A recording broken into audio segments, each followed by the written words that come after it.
Board of County Commissioners acts as a quasi-judicial body when it hears requests for rezoning and conditional use permits. Applicants must provide competent, substantial evidence establishing facts or expert witness opinion testimony showing that the request meets the zoning code and comprehensive plan criteria.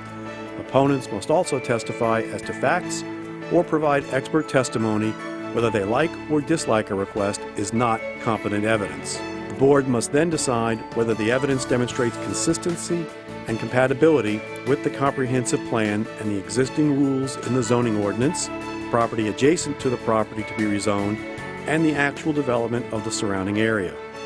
The board cannot consider speculation, non-expert opinion testimony, or poll the audience by asking those in favor or opposed to stand up or raise their hands. If a commissioner has had communications regarding a rezoning or conditional use permit request before the board, the commissioner must disclose the subject of the communication and the identity of the person, group, or entity with whom the communication took place before the board takes action on the request. Likewise, if a commissioner has made a site visit, inspection, or investigation, the commissioner must disclose that fact before the board takes action on the request. Each applicant is allowed a total of 15 minutes to present their request, unless time is extended by majority vote of the board. The applicant may reserve any portion of the 15 minutes for rebuttal. Other speakers are allowed 5 minutes to speak. Speakers may not pass their time to someone else in order to give that person more time to speak.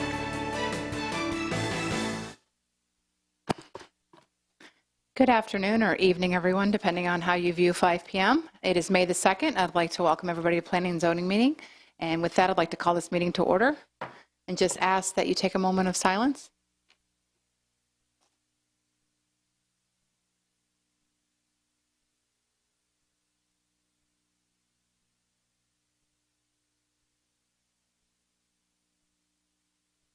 Commissioner Lober?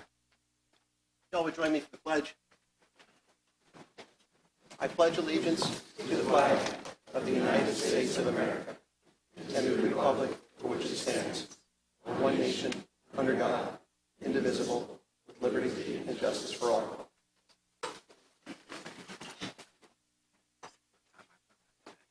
I don't believe we have any minutes for approval. Commissioner Lober? Right, SCGTV, if you could keep focused on the sheriff so that we don't blind anyone with this shirt, I would appreciate that. Resolution, if y'all want to come up, Sheriff? Thank you. Except the fellow from 300 block that didn't give me my credit time served. Yeah.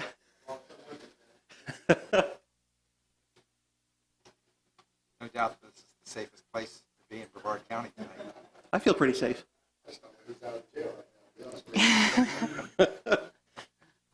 All right. Whereas the citizens of Brevard County are privileged to have a group of brave men and women who are trained professionals who serve on a daily basis unarmed in the Brevard County Jail, and whereas these men and women are certified through the Florida Department of Law Enforcement upon completion of a state officer certification examination, and whereas the Brevard County Jail houses inmates both sentenced and pretrial on charges ranging from nonviolent misdemeanors to vicious capital felonies, and whereas the daily management of inmates requires special training, sound judgment, and courage, and whereas working as a corrections deputy is one of the most dangerous and challenging professions in the world today, and whereas these correction deputies and correction supervisors provide essential services and exemplify the highest of professional standards by their commitment to the citizens of Brevard County and to the Brevard County Sheriff's Office, now, therefore, be it resolved that the Board of County Commissioners of Brevard County, Florida, does hereby unanimously proclaim the week of May 5th through May 11th as Corrections Officer Appreciation Week, and encourages all citizens and residents to recognize the demanding and unselfish commitments made by Brevard's correction deputies, done and resolved in regular session today. Move to approve. Second. Motion by Commissioner Lober, second by Commissioner Smith. All those in favor say aye. Aye. Any opposed? Motion passes unanimously. Sheriff? Madam Chair, thank you.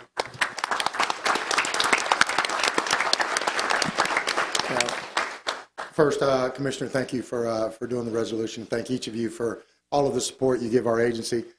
Before I tell you about the incredible brave men and women of our corrections team, I want to say what each of them is probably thinking right now is that our two commissioners to the right We'd probably be in 500 pod later tonight. But we are greatly thankful for all of the support that you give us. The men and women you see standing before you and all of their team that's back either on shift today or on their day off are some of the hardest working and most courageous individuals you'll ever meet in your lives. Working in the field of corrections is challenging each and every day. You are in an atmosphere where you are surrounded by those who cannot follow rules and who break the law. And the team that you see standing here with you each and every day come in and they make sure that they put forth every effort to take care of those they were responsible for, to take care and protect our community, and to do it with absolute professionalism. And I could not be more proud of any unit. The case that you saw yesterday as it unfolded, those that are standing here are the ones that were responsible for all of the processing, transporting, booking, everything else of those individuals. And as I said, they are an amazing team that I am truly honored to get to wear the same uniform as. And so on behalf of each and every one of them, thank you. Thank you for not only this resolution, but thank you for all the support you give us every day in this community.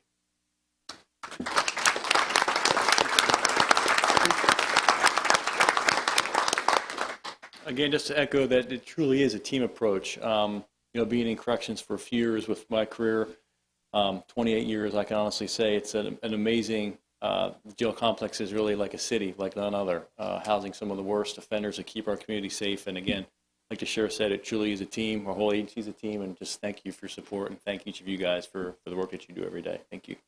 Thank you, guys.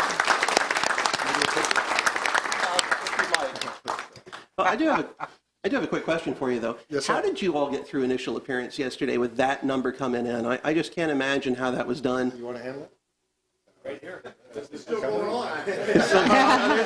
answer then. No, but it truly is an organization. I mean, when you look at the level of just the magnitude of that investigation to begin with, the level of organization it took to that 6-month plus investigation, that same level of organization has to take place in the processing, the housing, and everything else, of just making sure that we have the right staff in place to be able to get it done efficiently and still not affect the regular jail operation. So again, my hat's off to, again, we find out about these things, but even if they're last minute, we make it all work together. It's amazing. And I spoke with the sheriff, and we're going to make sure that we memorialize and recognize you guys. We're going to put together something, at least a resolution for you. And I know it would be hard to thank individuals, but everybody has a role in this massive effort. But tell us, just give us at least a little bit of highlights. How many people were arrested, and the magnitude of, for the people that didn't have the benefit of seeing the press conference? Sure.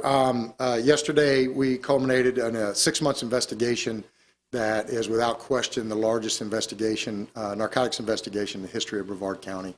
A lot of times we'll do sweeps where, we have a bunch of people from different organizations and different types of crimes, and we pick them up. But yesterday, what you saw was the result of one investigation with all the different tentacles reaching throughout the county.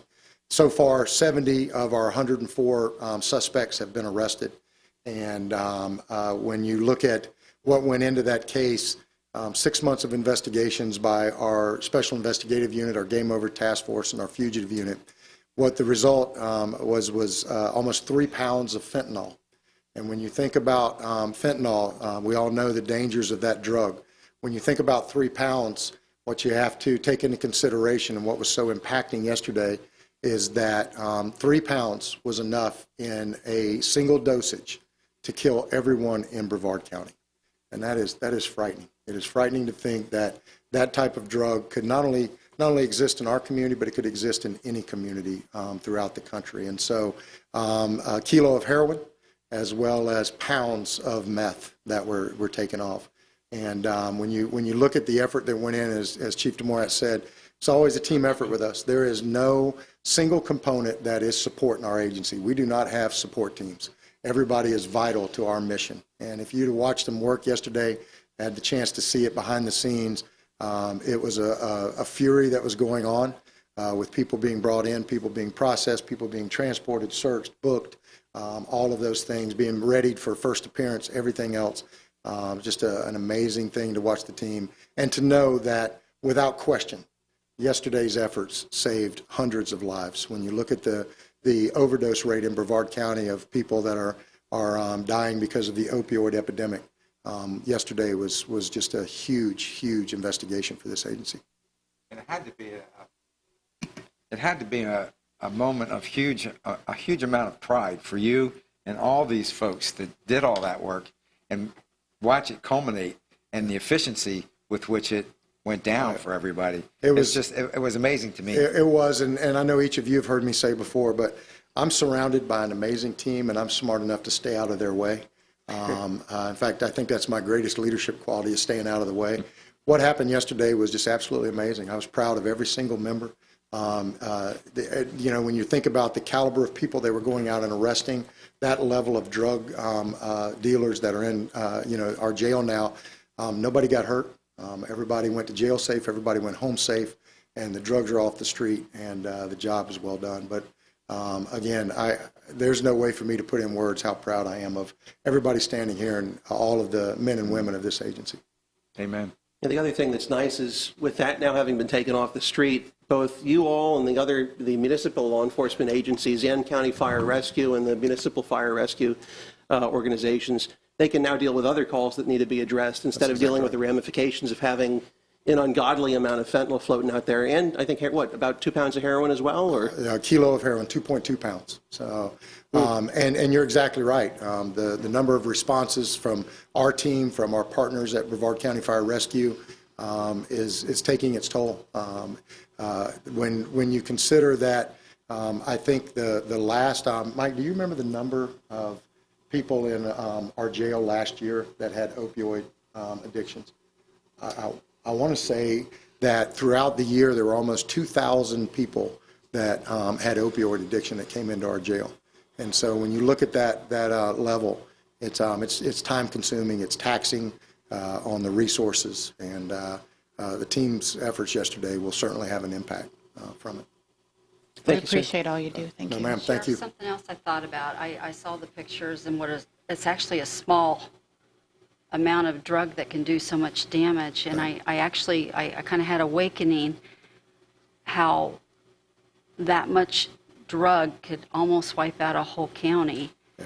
And it almost enters it past the drug problem, because that in the wrong hands, I just want to thank you guys for handling it properly. Yeah. You lay down your life every day, you're out there doing what you do, but this is a whole nother level now. And I can't tell you how much I appreciate you, and I pray for you guys daily to be protected.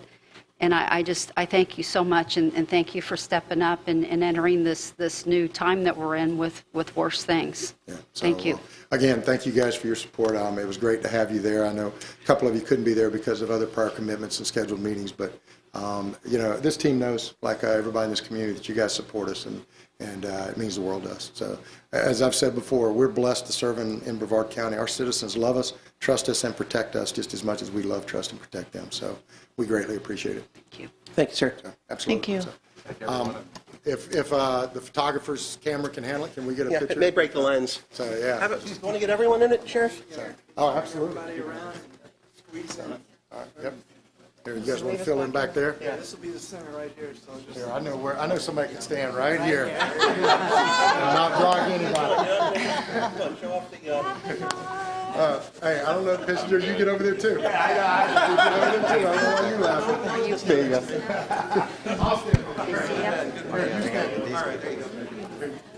All right, we got everybody. in the blue shirt, just squeeze it a little bit. Yeah, hide over there and look at your... How's that? Can you still see the pink shirt? Now all they're going to see is Lover. Are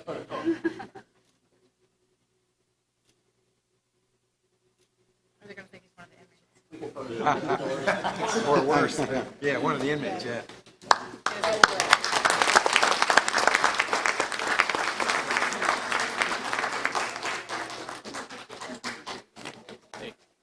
Thank you, sir. Thank you. Nice to see you. Thank you so much. All right, boys, ready?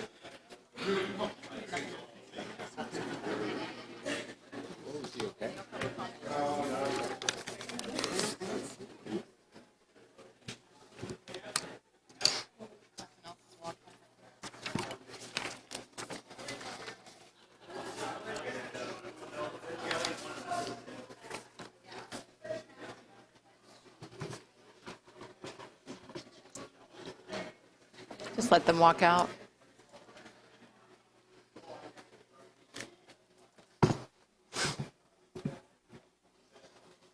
It's about half the audience. Yeah, right. And we don't have anything on consent, so we're going to move on to public comments, and I have no public comment cards. I mean, not to, excluding the ones that are related to items. So we'll move on to public hearings. Item H1. Does the commission have any disclosures that they haven't submitted or that they want to disclose now? All good? All right. Do we want to hear from the applicant or the county first? Okay. Okay, item H1 is a proposal by Anthony Ray and Joy J. Grove requesting a change of zoning classification from RRMH 2.5 to AGR. The property is 15 acres located on the south side of Hammock Road, approximately 0.25 miles south of Irwin Avenue, and it's in the MIMS area in District 1. All right. I have two cards. Tony Grove.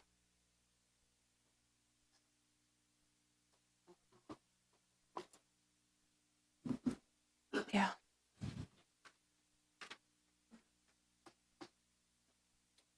Tony Grove, 3410 Hammock Road, Mims, Florida. And your Joy. Joy Grove. I have your card too. Okay. I'd like to start out by saying thanks to the Brevard County Sheriff's Office, our immediate neighbor is a corrections officer, and I couldn't ask for a better neighbor.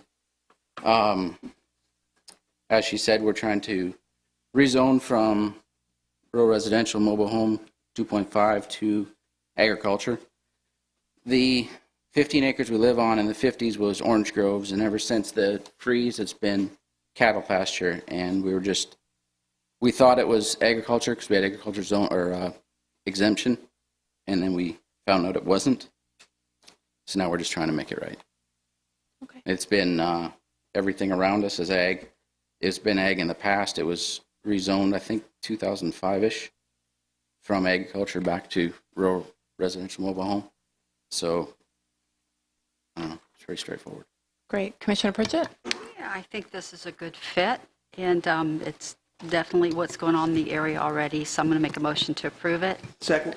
Motion to approve by Commissioner Pritchett, second by Commissioner Lober. There's no further discussion. All in favor say aye. Aye.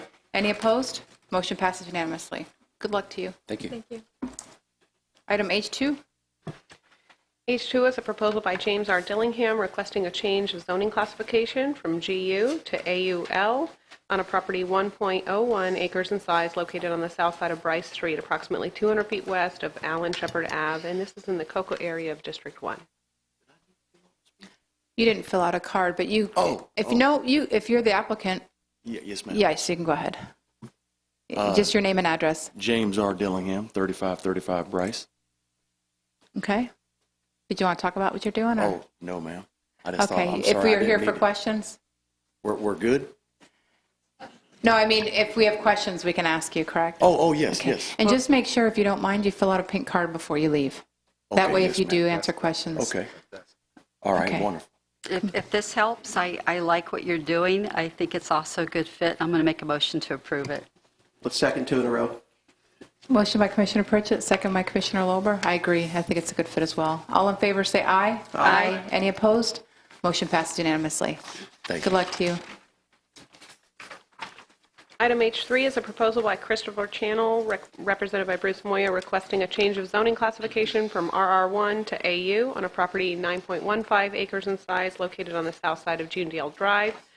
This is just west of Dalehurst Drive, and this is in the Cocoa-ish area of District 1.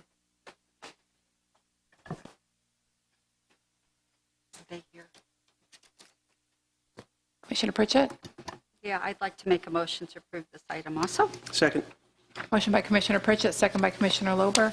All in favor, say aye. Aye. Aye. Any opposed? Motion passes unanimously. Item H4. This is a proposal by St. Patrick's Anglican Catholic Church requesting a change of zoning classification from INL to RU 111 on a property 1.03 acres in size located on the north side of Fresno Street between Curtis and Hartford Road in Port St. John. Are you Reverend John Vaughn? I am Reverend John Vaughan. I am Bishop. I'm the president of the incorporation. Address, And please. rector of that, 4797 Curtis Boulevard, Cocoa, Florida. Thank you. And can I pass this up to you? I don't know if you all have a this.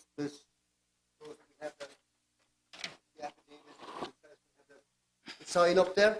And 15 minutes is a long time. I don't even take 15 minutes to preach a sermon most of the time. Okay. Do say that we keep the Sheriff's Department in our prayers, and we also keep in our prayers all those who are afflicted by drug addiction in these days. Just to say that we on Wednesday, April 10th, 2019, it was a unanimous decision to approve this, and again on our second meeting here on Tuesday, May the 2nd, we have basically the property was originally 13 different lots for residential lots, and was changed into one big lot to build a church.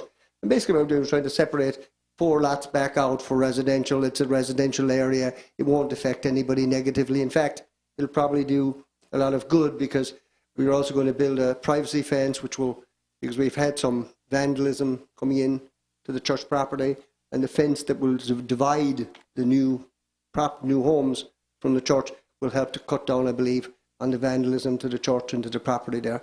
And I think it'll be an addition to that area, and it will in no means or way detract from the appearance of the neighbourhood. And I think it'll be very good for the neighbourhood, and it will add to the values of the people's homes that are already there. That's it. See, I told you I don't preach more than 15 minutes. Commissioner Pritchett? Yeah, this is another one that's a very good fit and very easy. Someone making a motion to approve it. Motion by Commissioner Pritchett. I'll second this one as well. Second by Commissioner Lober. All in favor say aye. Aye. Any opposed? Motion passes unanimously. Thank you. Bless you. Good luck. Thank you, sir. Item H5 and H6 are related items, so I'll read them both into the record if you all will take separate action. Joseph and Ruth Caplet are proposing a small-scale comprehensive plan amendment to change the future land use designation from NC to CC on a property 1.13 acres in size located on the east side of North Courtney Parkway. This is just south of Crisafulli Road, and then they're requesting a companion rezoning to BU1 from AU to BU1 at the same location. Great. Do a disclosure real quickly on this one. I don't think it's required, but just in an abundance of caution, the prior owners, I do know, and they were very helpful when I was campaigning some months back, but I don't think it's something that requires disclosure, but in an abundance of caution, I'll just put that out there. All right, I have 3 cards. Are you Kara and Edward? Okay. Awesome. Oops. There we go. Can you state your name and address for the record? Yes, Edward Springer IV. Residential address is 5135 Mallard Lakes Court, Merritt Island, Florida 32953. Great. And Kara Springer, 5135 Mallard Lakes Court, 32953. Thank you. So, as she indicated, this is a twofold plan. We are the contracted purchasers for the property. It is currently zoned agricultural. For what we would like to purchase a property for, we would like to go to BU1. In order for that to happen, it needed a comp plan amendment from a neighborhood commercial to community commercial. So that was that first piece. Going to BU1, we do believe it is a good fit. It is actually functionally already served as a business. Under agricultural rules, it served as retail as well as a packaging house for a very long standing family business. So that was done under a provision allowed under agricultural. Believe that the parking lots, access to State Road 3, all that supports BU1. The adjacent properties in the comp plan are identified to the west and north for BU1. The property to the north is already for years acted as BU1. So this is a small expansion. We're talking just over an acre of property, where neighboring property is already per the comp plan as well as zoning in line with what we're trying to do here. Okay. And Do you have questions for them? I'll hold until we have all the public comment. Okay. You have anything else? No, Okay. I think that's the gist of it, and we plan on continuing to provide to the community, but in different ways. All right, if we have questions, we'll call you back up, okay? Very good, thank you. Thanks, guys. Joe Kaput?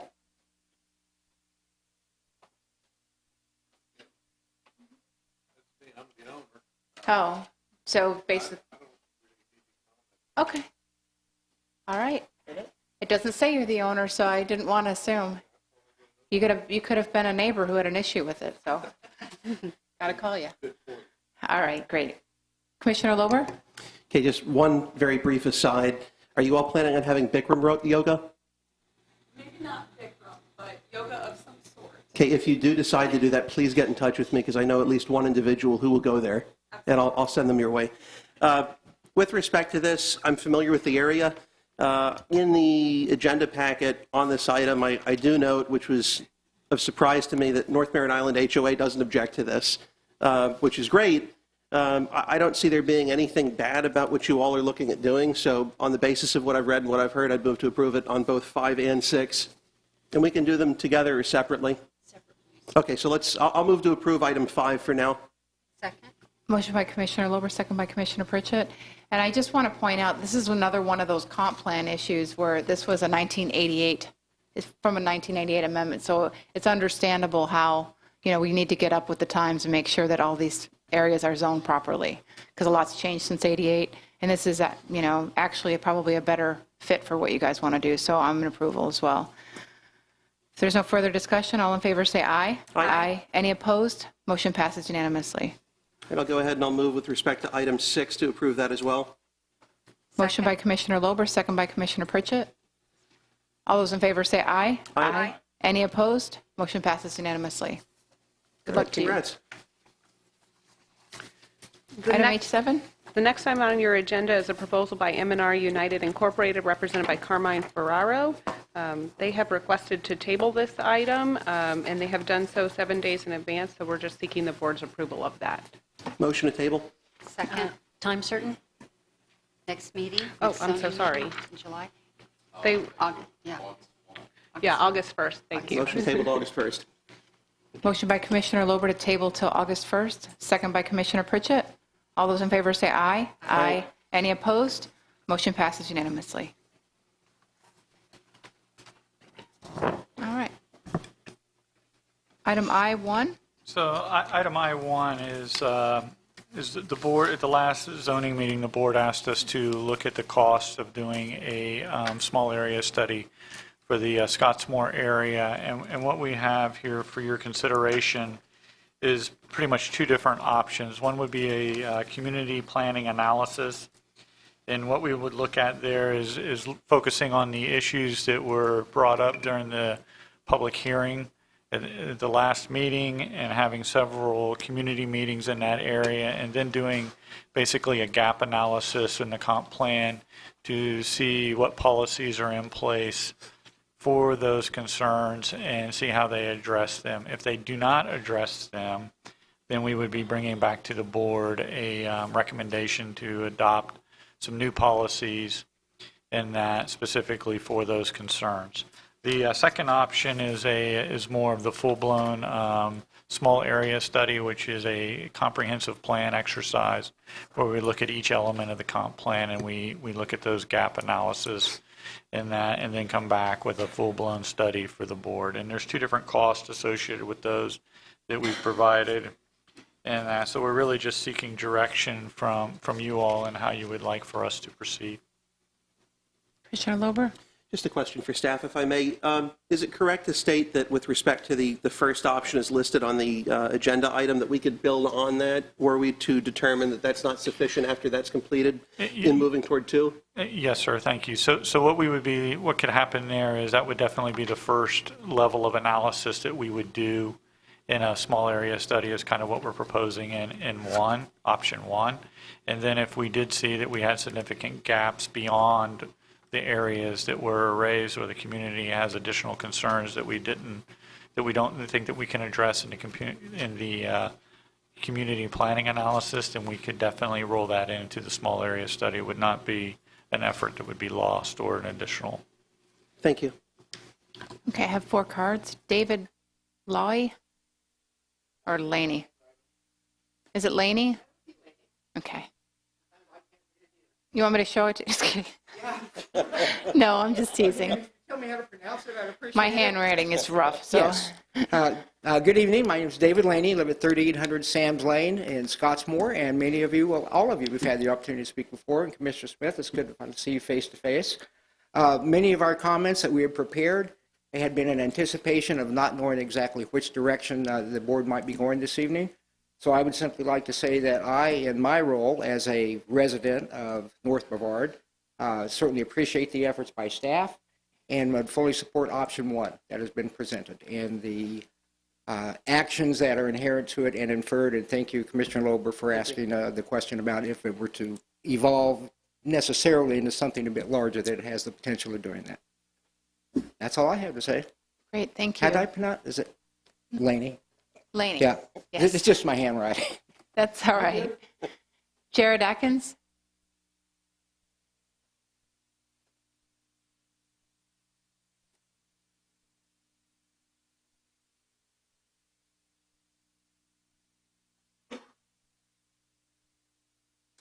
Hi. Hi. Jared Atkins, 3000 Sunset Avenue, Scottsmore. I agree with Mr. Laney. We've discussed it as a community, and the Scottsmore community greatly appreciates all of your efforts by staff and for you guys hearing us out on this and considering it. And we are perfectly fine with option 1. I know that there are some concerns related to cost brought up by Mr. Tabaya. Presumably that would rather be spent on costume and wardrobe. But we are perfectly fine with option 1, and we're here to help however we can. So that's all I have to say. Thank you. Thank you, Jared. I just want to add real briefly that no tax dollars went toward anything I'm wearing. This was all out of my pocket. I would have protested by now. Ron Barcher?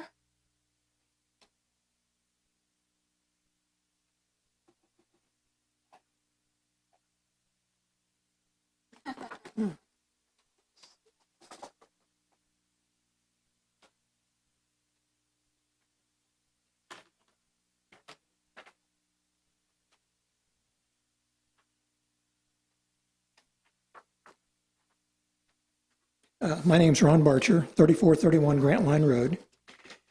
Does this work? So we can get you some help. Don, could you help him out with that? Thanks. Oh, great. Okay. Okay. You've heard some valid reasons for this study. I tried to get your attention some time ago, and looks like I did. What I just passed out was a copy of the original subdivision plat for Scottsmore Little Farms. This was platted in April of 1924, which covers almost 1,200 acres. And in the center of the plat, you'll notice in yellow, I highlighted that for you, there's a small plat that's called Scottsmore. And there's 504 residential lots in this little piece. And what I would like to pass out now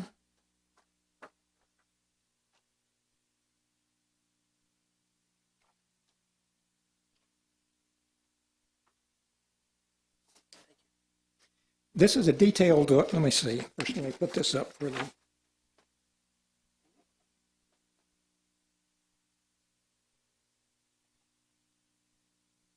got most of it up there. This is the detailed plat of all those lots in that original Scottsmore plat. And I've highlighted it in yellow to indicate the residential RU17 zoning. And then what I did was I highlighted with an outline in red the yellow areas that have a Res 1 land use. And as you know, Section 621255 it has a table that defines land use and zoning that are inconsistent. And according to that table, RU17 zoning is inconsistent with a future land use of Res 1. That's the reason why I highlighted in red the yellow areas. Currently, there's 308 lots that are RU17, and of those, 261 have a flu of Res 1 and a zoning of RU17, and therefore are inconsistent. 271 lots are shown. Of these 271, 55 are currently vacant. Most of the residents in this area have built on more than one lot, and there's only 13 residents actually built on a single lot. There are a total of 77 residences scattered amongst these 206 lots. The important point about my discussion is that this inconsistency between zoning and the future land use creates a non-conforming use, as defined in section 62-1181. This non-conforming use can severely restrict what residents can do with their property. For example, can't add a room onto the existing house. He can't erect another structure. If the house is severely damaged, as in fire or hurricane, he can only rebuild to the extent of square footage he currently has. These are severe restrictions. Now, you did take that into account by having section 62-1190, which provides a mitigation to a nonconformity by applying for a conditional use permit. There's also section 62-1839.7, which residents can use to get a pre-existing use. But both of these require an application by the resident and cost the owner money. It's just better policy to avoid these problems by having a small area study.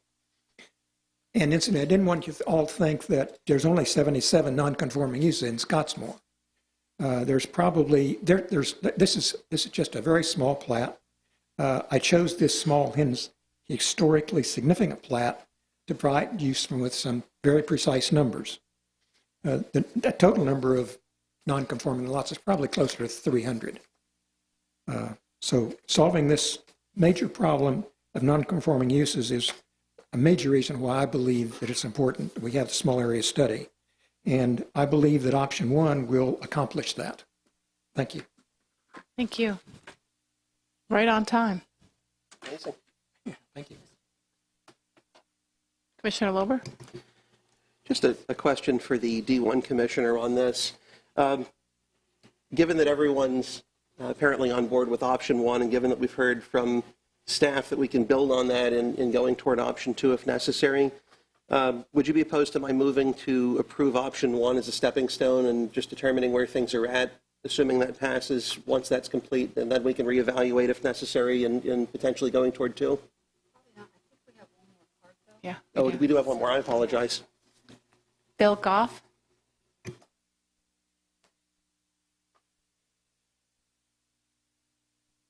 Apologize, I didn't see you there. Am I that small? You're not wearing pink. Good evening.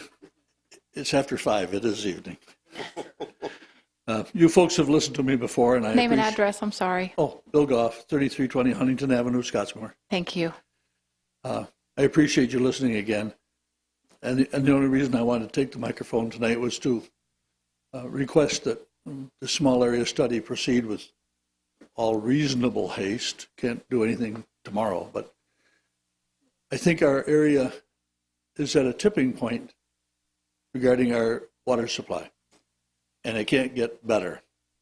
I don't know what's going to happen when the Miami tract starts being developed in the very near future, because that also lies directly west of us, but it can't help us.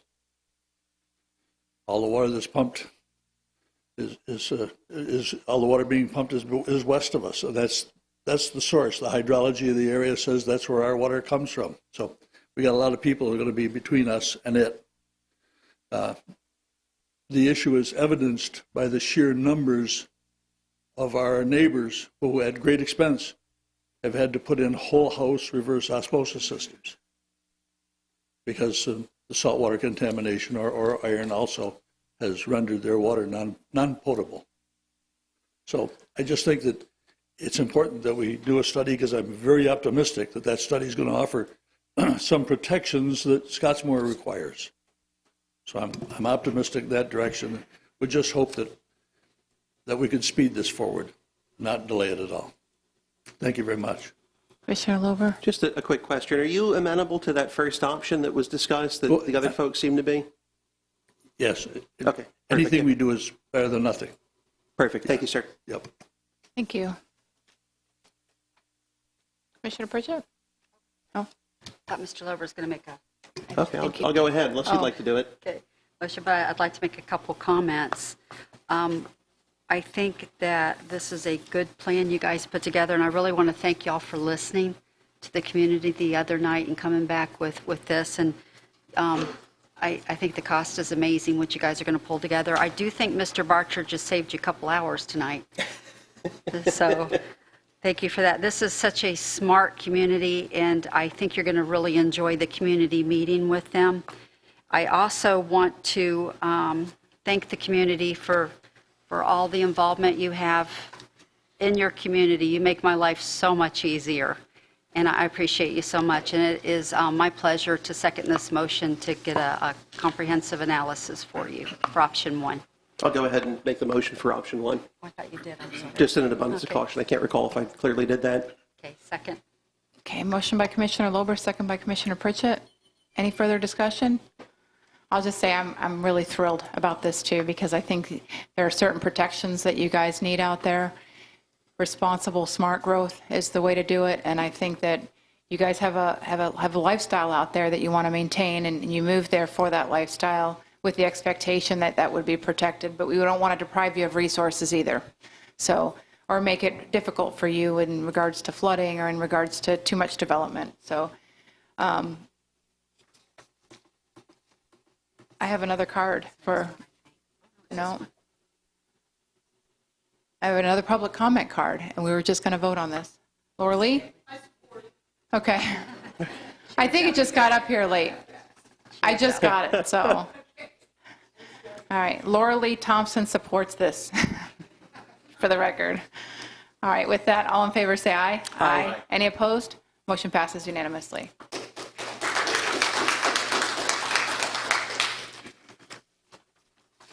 All right, item J1, Commissioner Lober. All right, now on to, looks like the last item today. So I'm not going to go through and read what's already on the agenda item that's been distributed, looks like several days back. But I do want to make some comments. I was copied on a letter, and I will recognize we have Anna Palermo here, and also Peter Kranis, our Director of the Office of Tourism, and then Laura Lee, who's also serving on our TDC. My office was copied on a letter from Bob Bogger, which appears to have been sent and copied to all commissioners as well as to our county attorney. The letter, which was addressed to our Office of Tourism Director, contained both some factual inaccuracies as well as some statements that were so lacking in context as to essentially render them false. While I'd love to be able to have simply clicked reply all, state statute prohibits my doing that. Unfortunately, Sunshine Statute is a reality. Or the Sunshine Law is a reality, and I do my best to comply with that. So for that reason, I did not reply all or really reply to anyone with respect to that item. But I feel it's necessary at this point to address at least those items that are relevant to the agenda item that's now under consideration.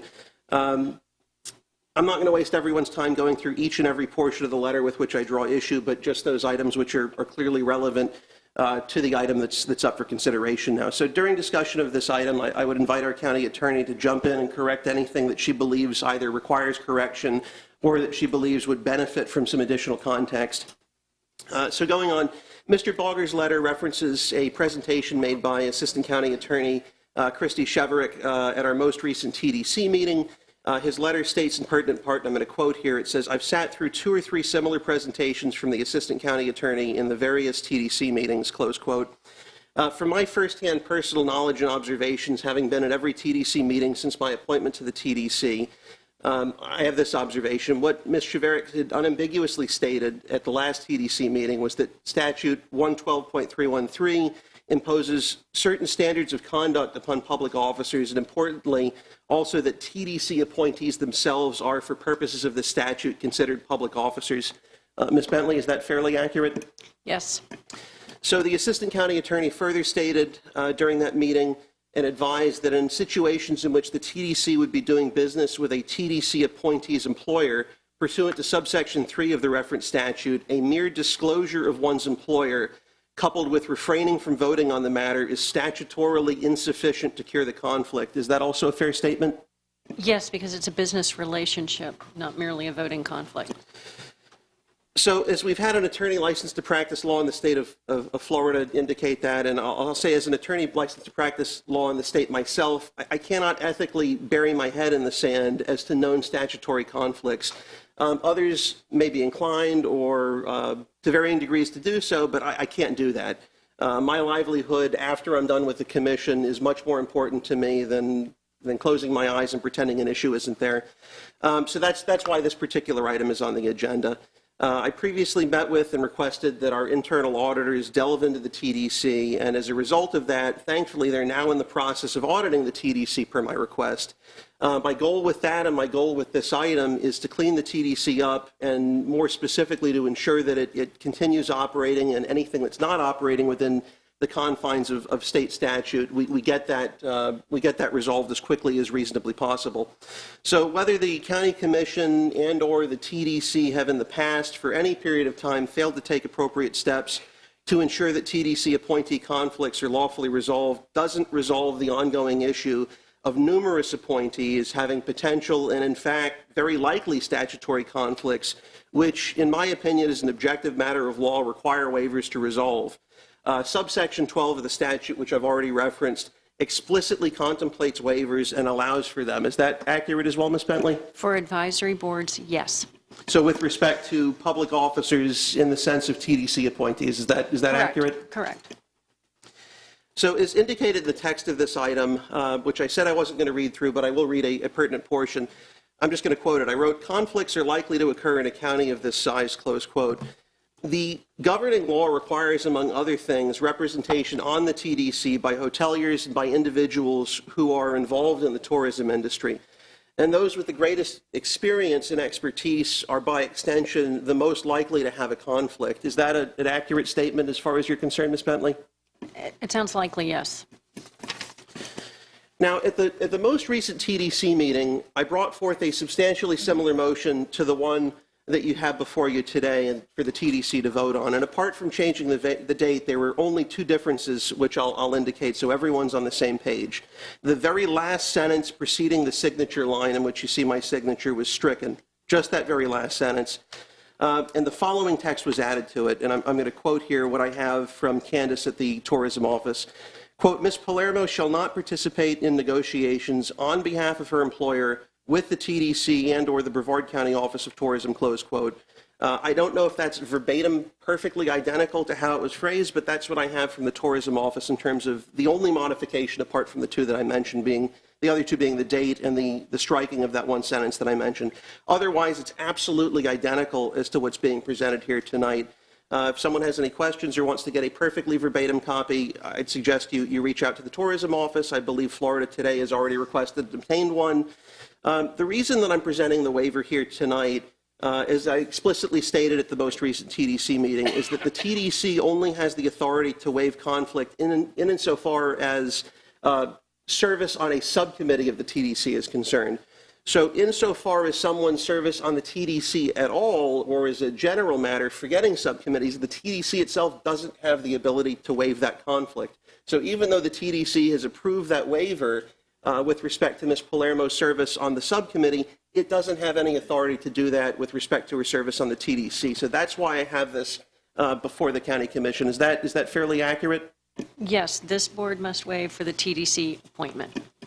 So one of the items that Mr. Bogger did correctly understand and accurately relay is that I indicated at the last TDC meeting that I anticipated additional waiver requests being forthcoming, and I want to explain why. And it's good that we have both Ms. Palermo and Laura Lee in attendance. It's been brought to my attention that the Office of Tourism and it's good we have both our tourism director and our county attorney and or the county attorney's office either were made aware or became aware in the very recent past of conflicts or potential conflicts that involve obviously Ms. Palermo, Laura Lee Thompson, Deborah Green, Bob Bogger, and quite possibly others. I don't have an exhaustive list of it, but there are several individuals where there were at least concerns that conflicts may exist. So I understand that these folks are essentially in the same boat as Ms. Palermo with respect to there being a concern with this particular statute requiring waivers to address those potential conflicts. The TDC, I don't think anyone would argue, but that the TDC benefits from industry expertise. There's nothing unethical about that. There's nothing untoward about that. There's nothing illegal about that. And there's nothing unethical, untoward, or illegal about approving waivers where they're appropriate. And that's why the actual statute that we're discussing has an explicitly contemplated section, I think it was subsection 12, as I mentioned, dealing with waivers. And that's why that option exists for us to make use of those. If we don't approve reasonable waivers for folks, including Ms. Palermo, we're going to be setting a bad precedent in that waivers potentially may be weaponized for political purposes, and it would cause me very, very much concern in terms of the other folks who have or may have conflicts, including Laura Lee, who I'd like to see remain on the TDC, and other folks, some of whom I already mentioned. I hope and I believe that we all here are trying to do what's right, that we're mature enough to try to do everything within our power, everything within reason to ensure that folks aren't put in a position where they're not in compliance with state statute. So I don't want to do anything, and I want to avoid anything that essentially renders someone's continuing service illegal. So the reason I didn't compose, because this came up at the TDC meeting, and I just want to address it right at the forefront here. The reason I didn't compose waivers for anyone but Ms. Palermo is that the actual waivers, the request for the waiver has to have a full disclosure of the conflict. And I don't, quite frankly, know enough about everyone that has a potential conflict to put those disclosure requests or the waiver requests together with the appropriate full context in those disclosures.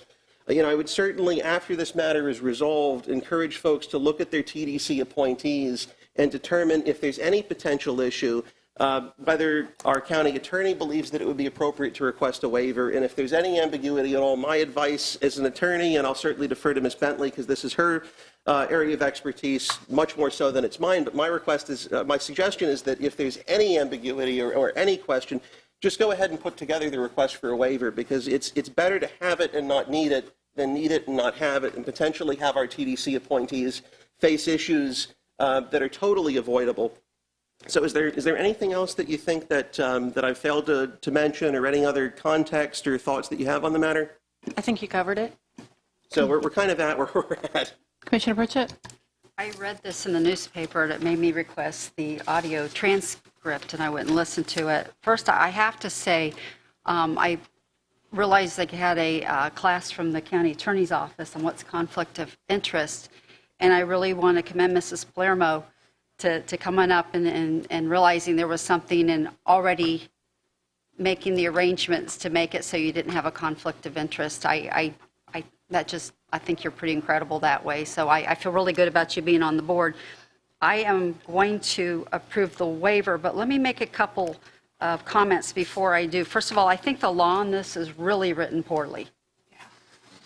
I think it's just terrible, because I gave Ms. Bentley a really hard time. I said, so if somebody works at McDonald's in Rockledge and the TDC's given the McDonald's in Palm Bay something, that person at Rockledge that's on the TDC board has to quit because of an ethic violation? She said, yep, they're an employee. So I think it's really poorly written, and we probably need to do some work on that. Same if somebody's over a nonprofit board to where they don't make any kind of financial gain on it, and they're just working in the community, the TDC supports it because it's tourist development, then they're disqualified from the way this is written unless we do a waiver. So I don't know what we need to do to change that. And there's also something in there that says the commission appointee is supposed to serve as chair of the TDC, and there's a place right before it that says the TDC will elect the chair. So I didn't want to learn this much again, but I think there's some things we might have to move forward to work through and change. But I just want to say this, and I hate putting out this term because I listened to y'all's tapes, and Mr. Lober, you were wonderful at people communicate at this meeting. But I don't want the community to ever think that we have a problem. We don't have a problem with somebody with a conflict of interest. Of course we do. But this law is just terribly written, and it is flawed, a lot of flaws. And it's kind of like the IRS code, but won't go there.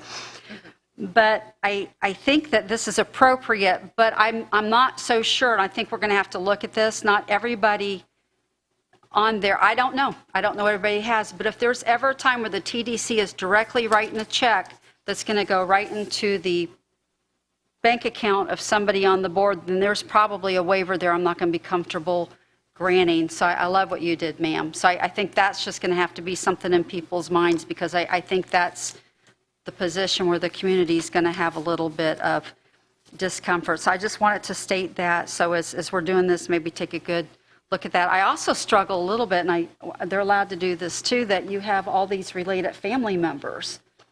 Let me tell you why, because it's really hard to go against your family member because you got to go home with them. So you could have a lack of communication and conversation with that. I know my husband would always agree with me on a board. Just kidding. If he knows better. Yeah. So those are just a couple of my comments. I'm going to go ahead and approve this waiver. I put a lot of time into it, but on the stipulation that the waivers are going to really have to be within the constraints of making sure that nobody is getting a direct personal gain. Everybody should get a personal gain from the TDC. It's tourist development, but that there is no personal financial impact on your position. So.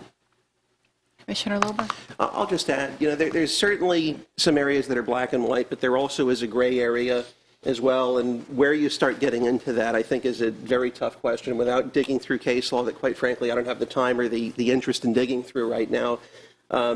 It's tough. And, you can say something innocuous like talking about beach restoration and putting sand in front of a hotel that a TDC appointee owns is benefiting them, but really, is that what is contemplated by the statute? I don't know the answer to that. Certainly direct has a meaning, indirect has a meaning, and where the line is, it may not be perfectly clear. So again, just at the risk of being repetitive, I would say if there's any question, I would suggest in an abundance of caution that we explore the waivers, because that puts us on good footing.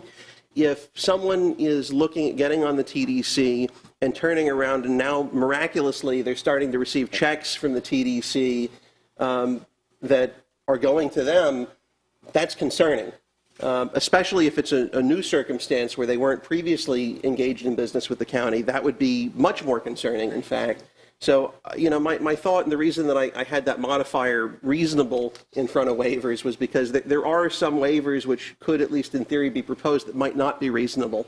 But my plan is, with respect to any reasonable waiver, I'm happy to support it. But if someone is essentially wrongly benefiting from their position on the TDC in a way that our constituents wouldn't be happy with, those are the sort of waivers that I'm not inclined to grant. But I don't see any of those being on the table at this point. So I would move to approve the motion as listed in the agenda item. I have a motion by Commissioner Lober. A second. Second by Commissioner Pritchett. And since everybody's done talking, I believe, I'll just say that I agree with this too. And the state law is antiquated because, and I was just having this conversation with somebody today, I think we have to be careful with blanket waivering people. And Ms. Bentley, and perhaps you can respond to this because you've been in county government for a while. I have an issue because, for example, I'll give you an example. City of Palm Bay, when I was a council member there, Health First health plans, I guess, was chosen by the insurance board selection committee or whatever. There wasn't even a council member on it. And I was not even allowed to abstain from voting because it technically wasn't a direct financial benefit to me. I had to vote on that because I was going to abstain because I was working for Health First at the time.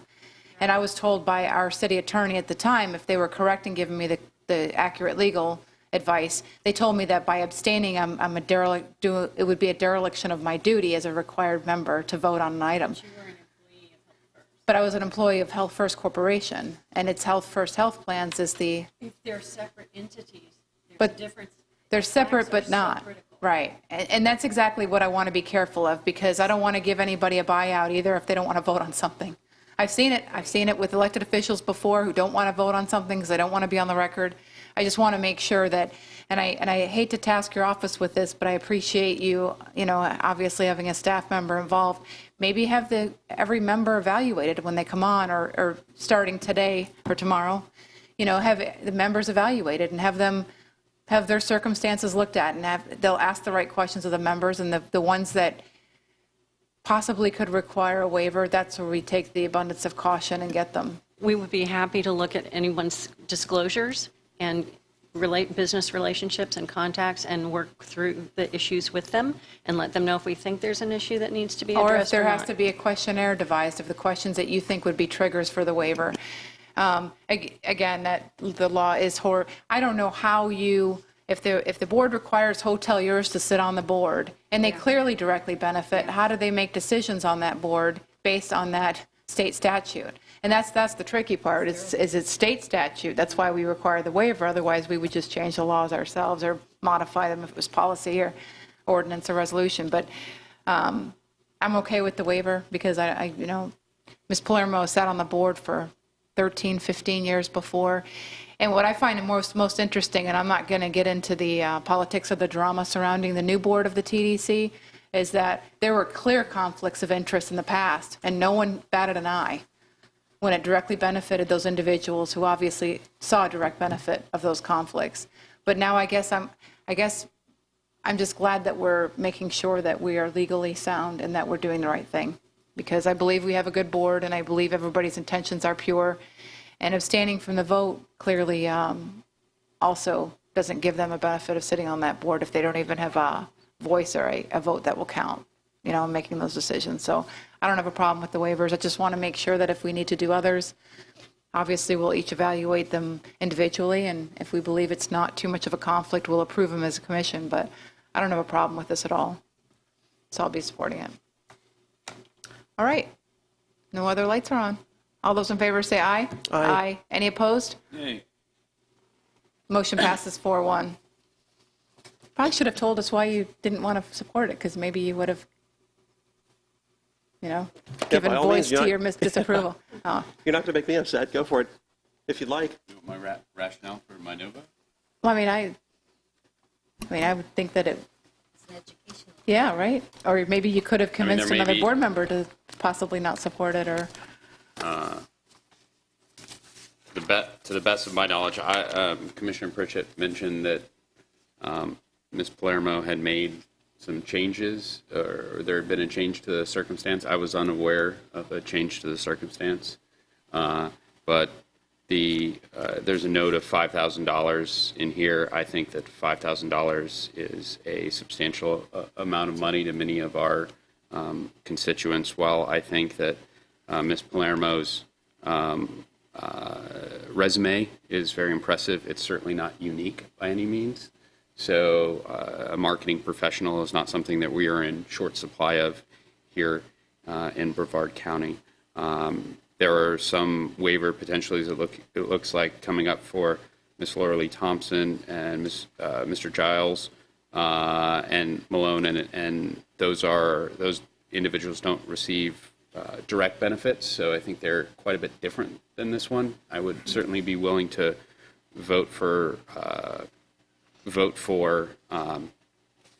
waivers. Just I don't think that that's in this case. If Ms. Palermo certainly has the ability to contact Commission on Ethics, and I think that probably would have been the first step to go if we got a response back from the Commission on Ethics, then that there was no conflict, there was no need for a waiver here at all. I think that there are not just one, but many reasons there. And I think the second part of this deals with conflicts in other boards, and I think it's a little far-reaching.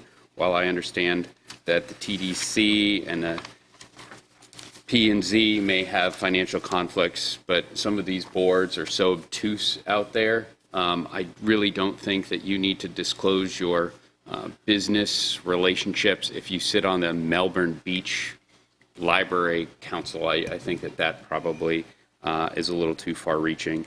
But certainly it is wise in some areas, and I think that would be a great topic that we need to discuss individually in a workshop, one that we probably have coming up in a couple weeks. So certainly I respect everyone's choice up here, and I didn't see any point in going in a different direction, seeing as I would be in the minority. That's interesting. Commissioner Pritchett? Okay, I have a question. From the understanding I had, that's a good point, that Ms. Palermo agreed to move it over to another salesperson so that she's no longer in that loop anymore. Is that correct? That's my understanding, but I'm going to defer to her in an abundance of caution. My understanding is she's not going to have any involvement with negotiating with anyone in the county, whether it's the tourism office, the TDC, or county manager's office or otherwise. Is that right? Okay, so just for the record, she said correct. Okay, because that was what I realized, and you stepped yourself out of the flow of getting any kind of financial money. And I think it's, Spectrum's everywhere in the county. It's almost not fair that you work for them. And it's like my McDonald's analogy. I just couldn't believe it, how bad this thing's written. So once you removed yourself, and I think what's interesting too is nobody else brought this up, you brought it up. So I know you're doing the right thing. You moved yourself out of the conflict, and that's why I got very comfortable with this, and I appreciate that, ma'am. Yeah, it's probably a piece of information that would have been beneficial to Commissioner Tobias before he voted against it. I mean, only because... May I ask? I'm sorry, and we get so much documentation up here, especially for planning and zoning. It's 600 pages, and I respect that. You can put anything on a public meeting, so I'm certainly not. I just must have missed that. So I don't know that would have, in all honesty, changed my vote. But can you point to? For clarification again, I'm not. I'm sure it's there. I'm just probably missed it. So Ms. Palermo will be receiving no commission from any sales whatsoever from TDC? May I? Go ahead. Yeah, I'm just going through my notes here because I believe I addressed, I don't think it was verbatim stated that way at all, but I believe I addressed the fact that there was there were a couple differences between the motion before us today and the motion that was before the TDC board. I can't find it in here, but the short of it was what the TDC board approved explicitly contemplated her not being involved in the negotiation. So by extension, I guess it's theoretically possible that she could somehow make something, but my understanding is she's going to be turning it over to a colleague. So I don't know that that's an explicit requirement. It's just something that I think would be incredibly unlikely if she's handing it over.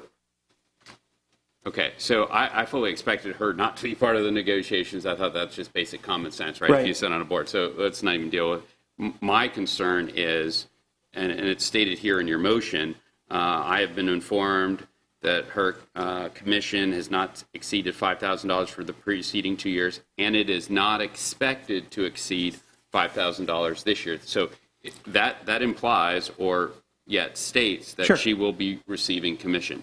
If you're receiving commission based off sales, I think whether you're voting on it or not, that is probably not the direction we need to be going in. I understand where you're coming from with that, and perhaps I could have been a little bit more articulate in how I phrased that. But if we wouldn't have approved the waiver, or if TDC wouldn't have approved the waiver, she could not have continued to serve on TDC, at which point there'd be no reason for her to hand over the contract.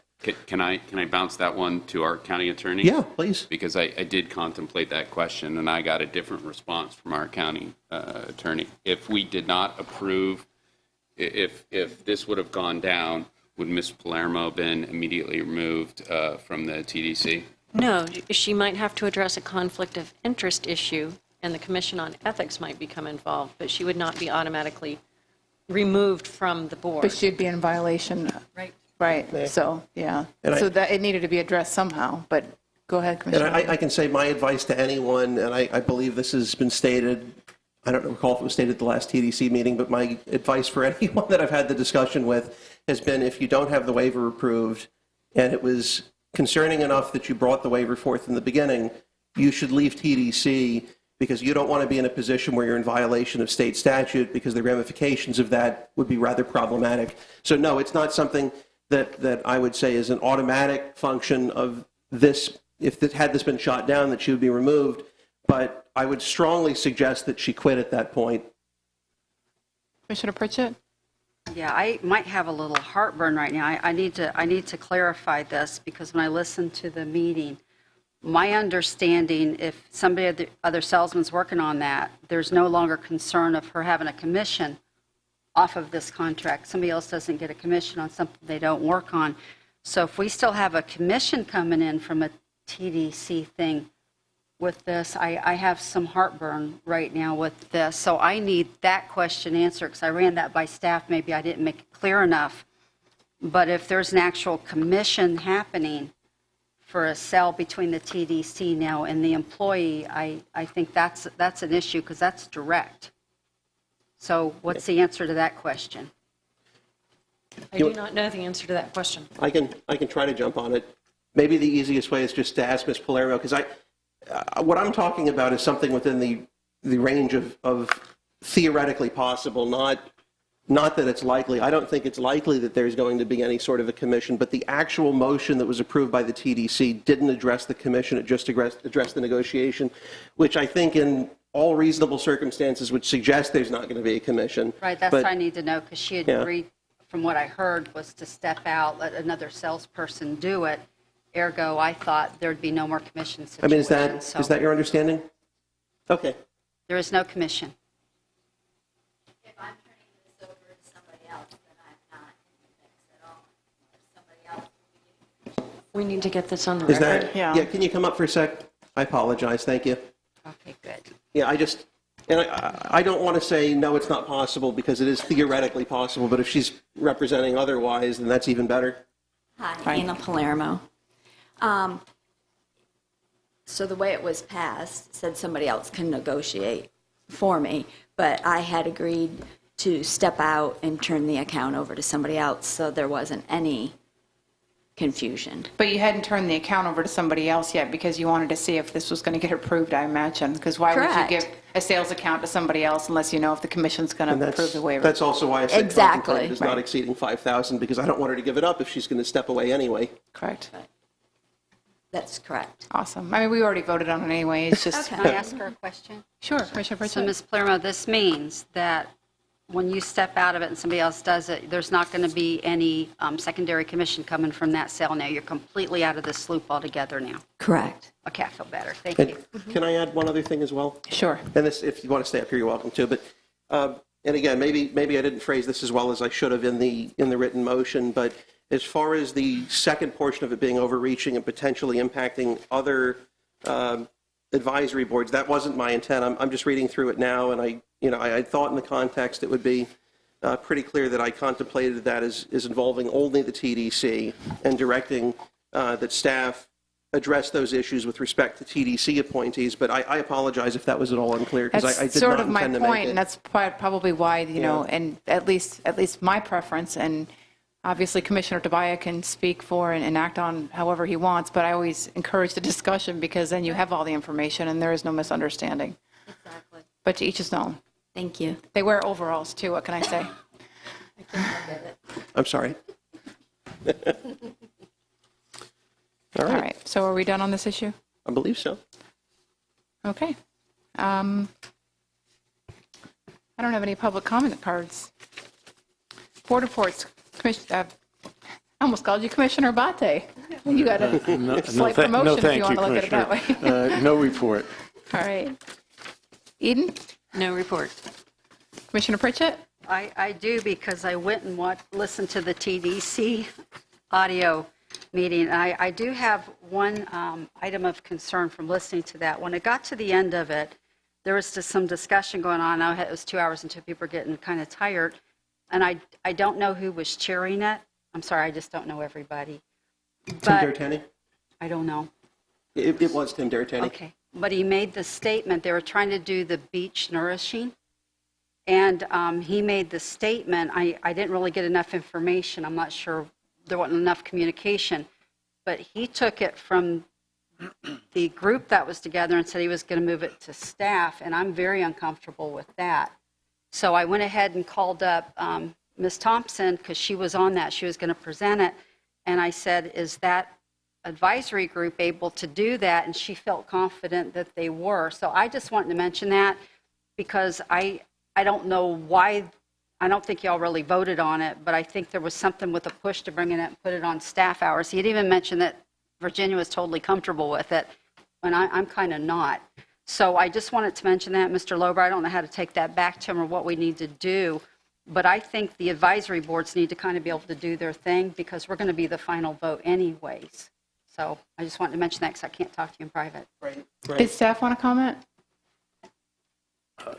You look like you wanted to say something. No, I don't. That's why. No, not necessarily. I don't want to create. Peter may correct me, but I believe the motion was to ask District 2 to bring an agenda item to allow Virginia Barker to be part of the evaluation. Can we let Ms. Commissioner Lober? So the short answer is I'd end up putting it on myself anyway, and I thought by having staff do it, it would be phrased in a way that they're more comfortable with than perhaps if I did it. At all. Say again? I didn't hear you in all that at all. And I can't recall verbatim how it went down, but I do believe I had involvement in that particular discussion, and I think the direction towards staff may have originated from me. Can we let Ms. Thompson come up? Because I called her after. Would y'all mind? Yeah, please. No. I heard I guess the chair say that they had already talked to them and we're just going to turn it over to her to do the valuations. So, and by the way, it's a very interesting meeting. So I called Ms. Thompson and I said, well, the group that you have together, because I know they're all new, are they not able to do this? And I'll let her speak. You're for not on a herself. timer because the commissioner called you up, but if you could just state your name. All right. So we know, and your Lori address. Thompson, 3550 Irwin Avenue, Mims, Florida.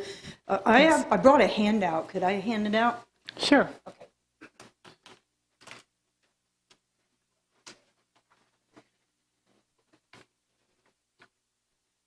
So, yeah, it was an interesting meeting. But in reference to this, what happened was a member of the beach subcommittee came to the TDC meeting, and he said that, in his opinion, the beach committee, the subcommittee, didn't have the capacity to grade the Indian River Lagoon restoration grants. And so I went through Deborah Webster from TDC staff, and I spent a lot of time going through the scoring sheet, and we copied what the IRL NEP does with their scoring sheet. Because when you're working with a committee and they don't have a lot of technical expertise, I thought I would help them out. So that's what they do on the IRL NEP grants. You know, they give them some parameters of what to look for when they're grading the grants. And so that's what I did. That's the first page. We're not done with the second page yet, but you can at least get the idea. Because like if you have, what are the benefits to tourism? So we're 25 points. So you can look at the matrix. Each question would have a matrix and a guide, to help the person that's scoring. I think, first of all, there's a conflict of interest if we take these grants to the Natural Resources Department, because they're submitting grants. How can we ask them to look at their own grants? Sir? I don't think there would be a conflict. I don't think, because they actually, on the soil grants, Natural Resources submits grants to soil and it gets evaluated, because they're only a body that is providing input. If that was chosen to do that, I don't think it would be an issue of conflict, because it actually happens in the soil process for soil grants right now. Okay. All right. And then the other thing is staff time. And, my beach committee, those were appointed by the TDC members, and they should have, when they were making their appointments, they should have made sure that they were appointing people that were capable of doing the job and that were interested in doing the job. And I believe that, using the guidance that's on our score sheet, that the committee should be perfectly capable of looking at the grants and scoring them without having to task the Natural Resources Department with having to take on even more work. I think that there's a perception that the TDC is doing an awful job right now, and this is just going to add to the perception that we can't do our work. That our committee appointees were such poor choices that they can't handle the obligations that are there for them, and we have to hand it to the county staff to do their work for them. Yes, ma'am. That's what I thought. So I called her up. I said, are they not able to do this? Because it's a lot of newness on the board. And she said, no, they're all really smart people. She thinks that they can pull it off. Yeah. The last beach committee, we only have one member that's on our committee now that was on the other committee. But They too, a lot of them had no expertise, but they enjoyed going through the grant process. They were very proud of the work that they did, and they did it. And that was without even having a scoring matrix added to the score sheets to help guide their decisions and tell them what to look for. I just heard a county cost when that happened on that. So I thought before it went any further, I didn't know if we would hear about it or not. I'm not in favor at this point of having county staff take on an extra assignment till we know what they come back to see if they can do it. So, but I didn't hear you in that conversation at all, Mr. Loeb. I would love to chime in. Yeah. Okay. Yeah, if I may, just a few things, and I appreciate Mr. Abate having addressed the sorrel item. He beat me to the punch on that. As far as staff time, to touch on that, and then there are a couple other things I want to mention as well. My understanding from the representation, and I invite Laura Lee or Anna to jump in and correct me if their understanding is different. Both of them were also there for it. The discussion from Vince Lamb, essentially insofar as it's relevant to this, is that he had already spoken with Virginia, and Virginia had offered to do that.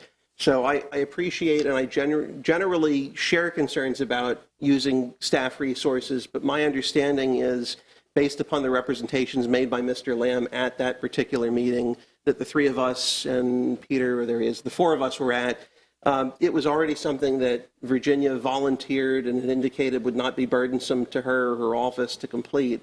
If my understanding is misplaced, I apologize, but if she's confident with it, I'm confident with it, and I would not have been in favor of it had I been told that she wasn't already on board.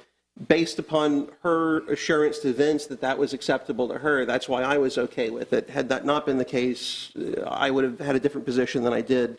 One other item I want to just briefly touch base on is as far as the capability or the level of capability of the folks on the beach committee.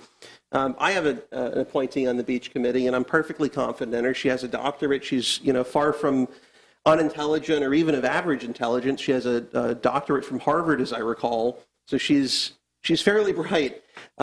That said, there's a big difference in someone being able to do something and someone having the level of expertise that is entailed in doing that day in and day out as a matter of course. We have folks that are professional engineers, many folks that are professional engineers that are available to natural resources. Our natural resources director went to Duke. They have resources and they have capabilities based upon their training and experience that we cannot possibly match at a subcommittee level. That said, I don't have a problem with the subcommittee making a recommendation that's contrary to what the TDC, I'm sorry, not the TDC, that the Natural Resources Department recommends. But all of it in the end is advisory. It's not the final arbiter in terms of what the TDC is going to do. In fact, the TDC is even the final arbiter in some respects as to what's going to happen with the tourism office. So having their input with the understanding that they're already on board and that it will not be overly burdensome for them, I'd like to get more input, and I'd like to get more well-researched, intelligent input as well. So I don't have a problem with the beach committee making recommendations. I agree they are capable of doing it. I don't have concerns about that. But if we have an additional avenue to provide us something closer to expert level opinion as opposed to just a somewhat educated opinion or a very educated opinion, I would rather avail myself of having all of that additional information and making a decision according to the merits of what's argued and the expertise and the experience of the folks that are arguing it. Commissioner Pritchett? On that note, though, so let's say the whole TDC board, I think we probably have more abilities than they do, but I still want them to do their job as advisory, or we don't need a TDC board. We'll just do it from this level because we're going to prove it at the end anyways. But my thought on this is, as I didn't know Virginia agreed to that. That doesn't sound like her a lot, so I have to ask her. But this could be substantial staff time, and I know they have a lot going on right now. I'd have to hear her say, oh, no problem, we can do it in a second. But my first concern would be, from what I heard with the meeting, conversation shut down, pulled, this is what we're going to do. And that got my attention because we lost communication from that board trying to speak at that moment.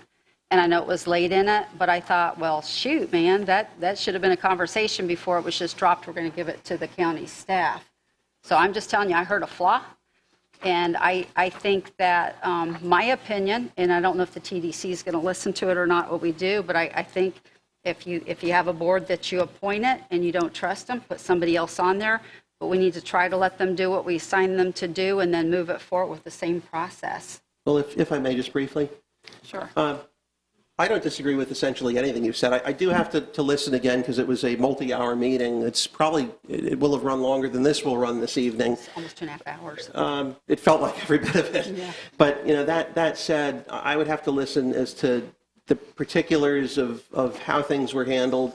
But, I will say, I did see a couple gesticulations over in that direction. So maybe Mr. Abate has some information with respect to Virginia and her level of Comfort, enthusiasm. yeah. And I do, and I appreciate you giving me the opportunity to add a little to that, because I did have the opportunity to speak to Virginia within the last day or two on this issue, and I don't think it was as she was as comfortable as perhaps it was led to believe at that meeting. And her area of concern, I think, is substituting natural resources in areas where they don't have the expertise. For example, project alignment with the TDC tourism mission. So if you were substituting natural resources for that purpose as part of the evaluation, of course, and we've already had this discussion, we're going to follow whatever the board directs us to do. But if you ask her, because I've already had that discussion with her yesterday, I know that she has concerns in some of that area. That doesn't mean if the board decides for them to provide input to them, but I don't know from a substitution of whatever their matrix is or the evaluation criteria that she has that high level of comfort that they would be, they could do that as effectively at least in certain areas of that evaluation. So I know that's a concern. With respect to that, two thoughts. I guess that the first is probably the best way to handle it at this point, just to help out natural resources, is I'm going to go ahead and make a motion to authorize natural resources to, in their sole discretion, decline to participate in putting together that particular information if they determine in their sole discretion that it is overly onerous to their staff members. I think that's a little much. I think I would just suggest maybe holding off. At the very least, until you had a chance to sit down with them. I don't have a problem, but, we've been criticized before for not being subject matter experts when we want to modify anything to do with the soil plan. Mm-hmm. So no matter how smart we are, no matter how much we've learned over the years regarding the lagoon, we've been criticized for far less than what, and we don't have control over those board members. They're appointed by, the subcommittees are appointed by our board members who we appoint. So I myself personally, I don't have a problem with the county being a resource, but I don't want the county to step in as a substitute. You know what I mean? As somebody that just decides who gets what projects. But I think that maybe the solution is somewhere in between where you can ask them what their thoughts are, on certain projects, as opposed to having them give you recommendations. Because if they're applying for beach renourishment funds, if the county is, there is a clear conflict, even if it's not a direct one. Yeah, and the way it was presented to the TDC was that the Natural Resources Department would rank the grants, and I just don't think they should. No, but maybe somebody there to answer questions, or somebody there to offer their input, to say, mm-hmm. Look, this project here, my recommendation is they don't need it. You know what I mean? Because you can't be expected to be an expert mm-hmm. in that department, but at the same time, I think that you could benefit from the value of what they could provide. To have somebody from the Natural Resources Department standing by when we're ranking the grants would be fantastic. But I don't know. Just I'll withdraw my motion. That may be a solution. Commissioner Smith? Yeah, I would like to say I agree with Commissioners Isnardi and Pritchett. If we, in our wisdom, and I don't mean our wisdom, I mean the Commission's wisdom in the past when they decided to have a TDC and a subcommittee, if the purpose of the subcommittee is to, in this case, what you're talking about, grade and make a decision whether it should go forward or not, what's the purpose of having it if we don't let them do it? So that's the purpose of the subcommittee. So why would we want it to be taken out of your hands? Then just, get rid of the subcommittee. That's pointless to me. Commissioner Lober? I think that the point that needs to be clarified here is that it's not a one or the other option. It's not that you have to choose between the subcommittee or natural resources. Now, if natural resources doesn't want to do it, then I'm not going to be inclined to say, hey, you guys got to do it anyway. But my thought is not to substitute for them, but to have that additional information available if it's not burdensome to them. I would like to have the information available. Well, the natural resources, they're part of staff. They're always available for information. So they can always, subcommittee, if they have a question or want advice, they can always reach out to staff. Any staff. Doesn't have to be natural resources. Any staff. That's what staff is for, is to aid them and us with information.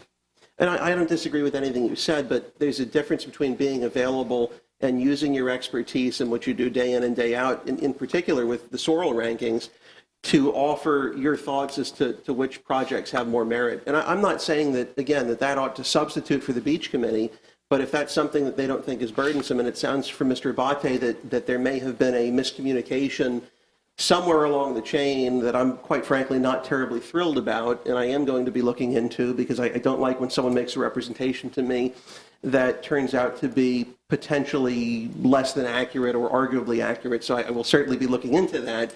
But again, assuming that there is not an issue, and there may well be, I would never suggest that we do it to supplant what we've asked the beach subcommittee to do. It would solely be in addition to provide us more information to have in our arsenal to make decisions with. And it's in terms of saying that it obviates the need to have them. They make a recommendation to the TDC. The TDC either says yes or no, and the TDC makes a recommendation to us, so we say yes or no. So there's several levels of that, and it doesn't mean that, well, if we're making the final call, then we should get rid of the TDC or the subcommittees. I mean, it's a process by which they're all advisory up to the point it's no longer advisory, and we make the final call.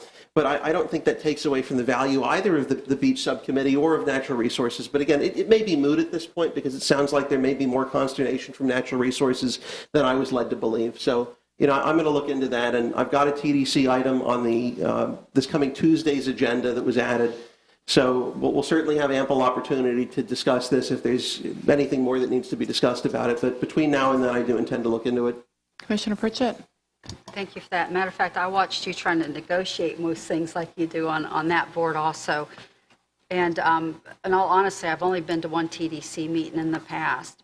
But when the report was to come up and it started coming, it got shut down, said, no, we're just going to give this to natural resources. Both my antenna came up, probably because I'm around Commissioner Isnardi so much now. She's got me real tuned into public comment.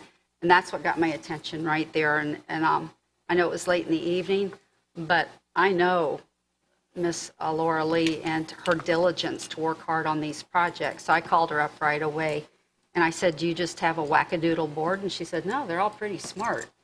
So that got me very concerned with this. So I wanted to have this conversation so that the TDC didn't go somewhere with it to where it's going to come up, and I'm going to say, I'm not approving this.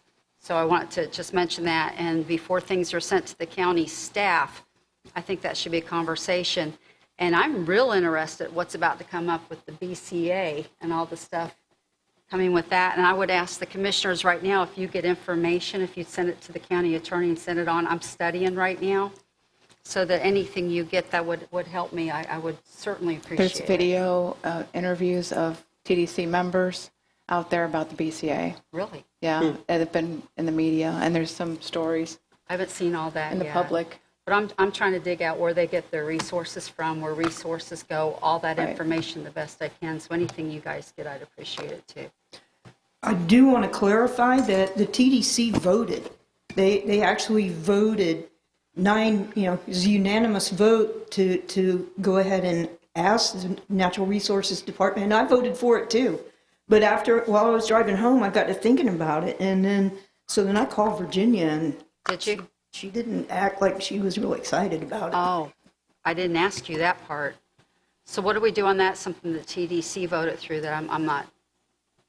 Commissioner Lober? I can move to have it reconsidered, Or alternatively, I can resurrect my motion and make it again essentially to authorize county staff, namely the Director of Natural Resources, to decline to provide information with respect to that particular item if they determine that it's overly burdensome. That way they have the freedom to say no, but they're not obligated to say no.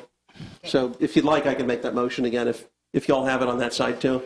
All right, I'll go ahead and make it. Motion by Commissioner Lober, second by Commissioner Pritchett. All in favor, say aye. Aye. Any opposed? Yay. Motion passes 3-2. Yeah, because again, I think it's an extra step that's not necessary. If No, I know we it's voted voted to to make it stop not it happen. going to natural The resources. TDC voted to make it happen, and we don't want it to happen. I think that motion was a little confusing maybe for it's everybody. May I just for Okay. a moment? Okay, do you want to withdraw the last vote and Well, maybe? Withdraw and clear it up Let me again. just see if it's it's still necessary. passed, it doesn't matter. Basically, what the motion was to authorize Natural Resources to decline to undertake the no. work if they determine that it was overly burdensome. It's not going to make. But them do it. perhaps it needs to go back to the I need to go back TDC to first. the TDC, yeah. Well, I think the natural resources is always going to be a source of information, so I don't think we need to delineate whether we can or we can't. If the subcommittee makes a suggestion and then somebody in the subcommittee or somebody on this board says, let's see what the what the natural resources has to say, we can do that. I don't know Commissioner that we have Tobias? to. We Yeah. don't have to go through all this motion to Yeah. get there. The reason I voted no, and I don't know if I was in the minority, but I think that if it became burdensome on Virginia Barca and her staff, she would go to Frank, and Frank would make the decision as the county manager. And I don't want to impede on Frank's or Mr. Abate's authority to decide how to use staff time. So it was not against the sponsor of it. It was just with support of the county manager to make that determination as to how best use his staff. So that in fairness, that's the only reason I voted no on that one. Commissioner Pritchett? That's a good point. Is Natural Resources allowed to just say no? I hope that I made it clear when I was speaking that we were prepared to do whatever the board told us to do in that area. So we were never going to say no. You were never going to say We've no? now enabled that to happen. Never But say now no you- that we weren't able to do it or we would not carry out something But now you that know the you board can say requested. no. What Okay. Our concern was, and the concern I tried to express, was that Natural Resources looking at some of the criteria in the evaluation that related to tourism TDC, it doesn't relate specifically only to the lagoon. That was, I think, the issue, and that was the area of concern that was expressed to me as a potential concern that I discussed with Virginia. That was the only issue of concern. And I think we're almost getting a little silly because I think what we should have done is direct Commissioner Lober, rather than voting on a negative, ask Commissioner Lober to bring it back to the TDC to either undo or revert that motion. Perfect. So That that would would be have my made more motion. sense than to give Virginia permission to decline. I mean, because Well, I don't want to see Virginia or any other staff member put in a position where they have to make a decision. well, they won't be. I don't think anybody up here wants that. We're using them for a resource of information. And That's all we need to do. I think that at least the majority of us agree on that point. But I think when we start making motions based on what the agree. TDC does, it gets a little hairy. Yeah, I would like to So make a would you motion to make a motion? rescind the last motion. Yes, let's just Okay. move right along. Do I have a second to rescind the last one? I'll second. Okay.